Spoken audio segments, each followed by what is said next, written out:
खूबसूरत थी।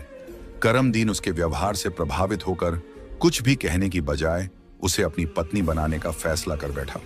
कुछ ही दिनों में उसने अपनी बेटियों की इजाजत के बिना उस बेवा औरत से शादी कर ली और उसे अपने घर ले आया। शादी के कुछ ही दिनों बाद वह बेवा औरत करमदीन की तीनों बेटियों से सख्त नफरत करने लगी।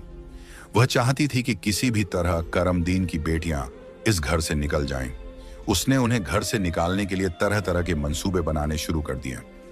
वह सोचती थी कि अगर बेटियां घर से चली जाएंगी तो वह और उसकी अपनी बेटी आराम से ऐश की जिंदगी जी सकेंगी। साथ ही करमदीन का पूरा ध्यान सिर्फ उसी और उसकी बेटी पर रहेगा। वह जानती थी कि करमदीन अपनी बेटियों से बहुत मोहब्बत करता है और उन्हें जरा भी दुखी नहीं देख सकता।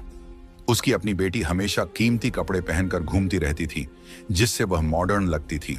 लेकिन सौतेली मां ने करमदीन की तीनों बेटियों को घर का सारा काम करने पर मजबूर कर दिया।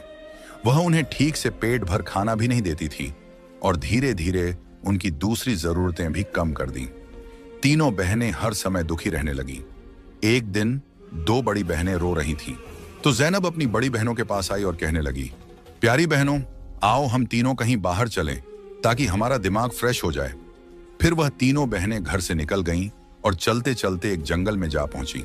वहां एक घने दरख्त के नीचे बैठकर वे रो रो कर अपनी मां को